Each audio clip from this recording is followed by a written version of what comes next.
ఓం సాయిరామ్. ఈ రాత్రికి బాబాగారు ఎలాంటి సందేశాన్ని తీసుకొచ్చారో ఆ సాయినాథుని మాటల్లోనే విందామా? తల్లి, ఇప్పుడు ఈ రాత్రికి నీ సాయి మాటలు నువ్వు విన్నావు అంటే రేపటి నుంచి నువ్వు ఏది కోరితే అది 100% జరిగి తీరుతుంది బిడ్డ. నమ్మి వెంటనే ఇది విను అని బాబాగారితో చెప్తున్నారండి. మరి బాబాగారు మనకి ఏం చెప్పబోతున్నారో, ఎలాంటి వార్తను తీసుకుని వచ్చారో స్వయంగా మన బాబాగారి మాటల్లోనే విందామా? తల్లి, ఇప్పుడే ఈ రాత్రికి ఇది విను బిడ్డా. నీ కోసం, నీవు ప్రశాంతంగా ఉండడం కోసం ఒక మంచి సందేశాన్ని తీసుకొచ్చాను. ఒక్కటి చెప్పనా బిడ్డా, నీ జీవితానికి ప్రశాంతత అయినా, మనశ్శాంతి అయినా ముందు నీ ఆలోచనల నుంచే మొదలవుతుంది అని నువ్వు గుర్తుంచుకోవాలి తల్లి.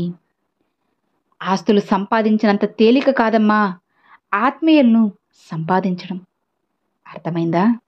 వెనక్కి వెళ్ళి నీ గతాన్ని నువ్వు మార్చుకోలేకపోవచ్చు, కానీ ముందుకు వెళ్ళి నీ భవిష్యత్తును అందంగా, అద్భుతంగా మార్చుకోవచ్చు కదా. నిజమేనా? నువ్వు ఇప్పటి వరకు ఎన్నో సమస్యలు ఎదుర్కొన్నావు. ఒక్కొక్కసారి అయితే నీ మనసు కూడా గాయపడింది కదా. నీ మనసు చాలా సున్నితమైనది, స్వచ్ఛమైనది. ఒక్క మాటలో చెప్పాలి అంటే చిన్నపిల్లల వంటి మనస్తత్వం నీది. అలాంటి మంచి మనసుని, అంత మంచి మనిషిని నీ చుట్టూ ఉన్నవారు నిన్ను బాధ పెడుతున్నారు కదా. అదే కదా నీ బాధ కూడా.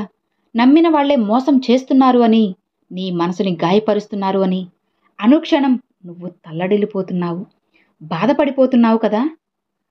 నీ చుట్టూ ఉన్న కొందరి మనుషుల వల్ల, వాళ్ళ మనస్తత్వాల వల్ల నీ మనసే విరిగిపోయింది. ఎన్నోసార్లు కన్నీరు మున్నీరుగా ఏడుస్తున్నావు. ఇవన్నీ నువ్వు నీ జీవితంలో దాటి వచ్చిన బాధలు, కన్నీటి రోజులు, కష్టకరమైన కాలాన్ని గడిపేశావు కదా. కానీ ఒక్కటి గుర్తుంచుకో, ఇవి ఎప్పుడూ అలానే ఉండవు తల్లి. ఉంటాయి అని నువ్వు అస్సలు భ్రమపడకు. ఉంటాయి అనే కదా నువ్వు ప్రతిరోజు నా దగ్గరకు వచ్చి, బాబా ఎందుకు నా ఈ జీవితం ఇలా ఉంది, ఇక నేను జీవితం అంతా కష్టాలు పడాల్సిందేనా, నాకంటూ సంతోషం ఏమీ ఉండదా అని అడుగుతున్నావు కదా. అలా ఎప్పుడు అనుకోవద్దమ్మా. నువ్వు అలా అనుకున్నావు అంటే నీ లక్ష్యాన్ని నువ్వు అస్సలు చేరుకోలేవు. అసలు ఒక అడుగు కూడా ముందుకు వేయలేవు. కాబట్టి నీలో ఉన్న అధైర్యాన్ని అక్కడితో ఆపేసేయి. ఇప్పుడు నువ్వు పడ్డ కష్టాలు, బాధలను వీటన్నిటిని మరిపించేందుగా ఒక మంచి అద్భుతాన్ని, ఒక మంచి దారిని నీకోసం తీసుకువచ్చాను. జాగ్రత్తగా నీ బాబా చెప్పేది వినుబిడ్డా. ఇక నీ బాధలన్నీ తీరి నీ ఆశలన్నీ నెరవేరబోతున్నాయి. అప్పుడు నువ్వు నన్ను పూర్తిగా శరణాగతి పొందగలవు తల్లి. ఇక నువ్వు చేయాల్సిన పని ఒకటి ఉందమ్మా. నువ్వు నా దగ్గర శరణాగతి పొందడం వల్ల నీ కష్టాలు నీ దగ్గరికి రాకుండా ఉంటాయి. ఏంటి బాబా ఇలా అంటున్నారు? నేను చిన్నప్పటి నుంచి మిమ్మల్నే కదా నమ్ముకొని ఉన్నాను. అయినా సరే కష్టాలు నన్ను తరుముకుంటూ వస్తున్నాయి. ఒక కష్టం తీరిపోయింది అని ప్రశాంతంగా ఉండేలోపే ఇంకొక కష్టం వచ్చి నన్ను తరుముతుంది. ఇంకా ఎప్పుడు బాబా నాకు కష్టాల నుంచి విముక్తినిచ్చేది అని అడుగుతున్నావు కదా. తల్లి, నువ్వు నన్ను పూజించడం వల్ల నీ దగ్గరికి కష్టాలు వస్తున్నాయి, నేను కాదనను. కానీ పూర్తిగా ఎక్కువ కష్టాలు నీ దగ్గరికి రాకుండా నేను అడ్డుకుంటున్నానమ్మా. అది ఎలానో అర్థం అవ్వలేదా? సూర్యకాంతి ఎలా అయితే భూమి మీద పూర్తిగా పడకుండా కొన్ని పొరలు అడ్డుకుంటాయో, అలానే అన్ని కష్టాలు నీ మీదకి రాకుండా నేను కాస్త ఆపి పెడుతున్నాను. లేదంటే నువ్వు ఇంకా ఇంకా ఎన్నో కష్టాలను అనుభవించాల్సి వస్తుంది. ఒక్కసారి ఊహించుకో, ఇంతకు మించి కష్టాలు నిన్ను చుట్టుముడితే నువ్వు అసలు భరించగలవా చెప్పు. అందుకే నీకు వచ్చే కొన్ని కష్టాలను నేను నా చేతులతో ఆపిపెట్టి ఉంచాను. నువ్వు నన్ను పూజించడం, మొక్కుతున్నావు కాబట్టే ఆ కష్టాలను నేను ఆపగలుగుతున్నాను బిడ్డా. గుర్తుంచుకో బిడ్డా, నువ్వు ఇతరులకి హాని తలపెట్టాలనే ఆలోచన వచ్చినా సరే నీ కష్టాలు ఇంకా ఇంకా ఎక్కువ అవుతూనే ఉంటాయి.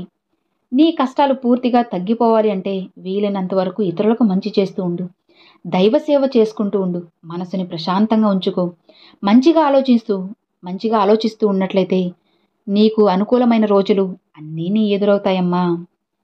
నీ జీవితంలో ఉన్న చిన్న చిన్న సమస్యలతో నువ్వు బాధపడకుండా ఇక సంతోషంగా ఉండేలా నేను చేస్తాను. నీకైన ధైర్యాన్ని నేను నీకు అందిస్తాను. నువ్వు నన్ను ఒక విగ్రహంలా, రాయిలా కాకుండా మీ ఇంట్లో మనిషిగా భావించు. నీ తల్లిదండ్రులు కానో, సోదరుడు కానో, స్నేహితుడు కానో, బంధువులు కానో భావించు. అప్పుడే కదా నేను నిన్ను పూర్తి నా బిడ్డగా అనుకోగలను. నువ్వు నా శరణాగతి పొందినప్పుడు సాయి, సాయి అని నన్ను పిలవగానే వేగంతో, తుఫాను కన్నా వేగంగా నేను నీ దగ్గరికి వస్తాను. నువ్వు ఎప్పుడైనా సరే నీ తండ్రిని సందేహించావో చెప్పు. అలానే నీ బాబా మీద నమ్మకంతో ఉండు.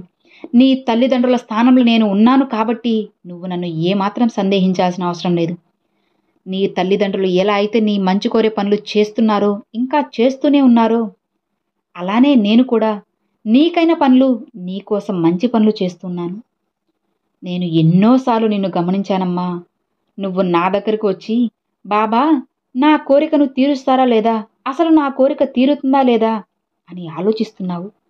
నన్ను ప్రశ్నలు అడుగుతున్నావు. అలా ఎప్పుడూ అనుకోవద్దు. నువ్వు పూర్తి శరణాగతి పొందాలి అంటే నా నామాన్ని మాత్రమే జపిస్తే సరిపోదమ్మా. దానితో పాటుగా నీ పూర్తి మనసులో నా రూపాన్ని నిలుపుకోవాలి. నాపై పూర్తి నమ్మకంతో ఉండాలి.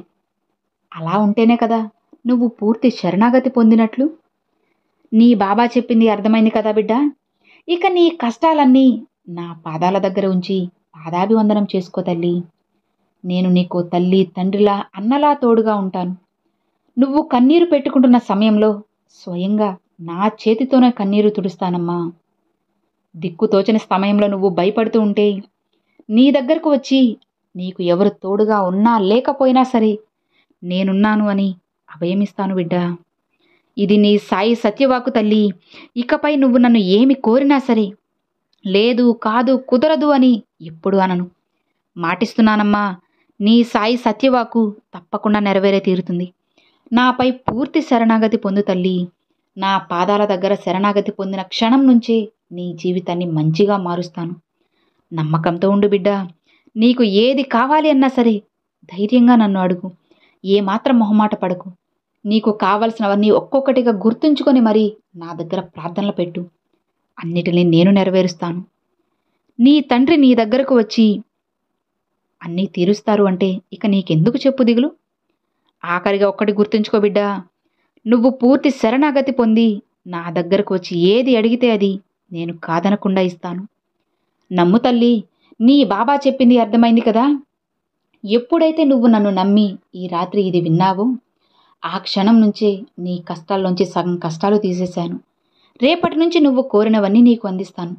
ఇక ప్రశాంతంగా నిద్రించు బిడ్డా. నీ సాయి తండ్రి నీకు తోడు ఉండగా నీకెందుకు తల్లి దిగులు. ధైర్యంగా ఉండు అని బాబాగారితో చెప్తున్నారండి. చూశారు కదండి, ఈరోజు బాబాగారు పంపించిన ఈ మంచి సందేశం మీ అందరికి నచ్చింది అని అనుకుంటున్నాను. నచ్చితే ఒక చిన్న లైక్ చేయండి. మరికొంతమంది సాయి భక్తులకు షేర్ చేయండి. ఫస్ట్గా మన ఛానల్ చూసేవాళ్ళు సబ్స్క్రైబ్ చేసి సపోర్ట్ చేయండి friends. Thanks for watching. Om Sairam.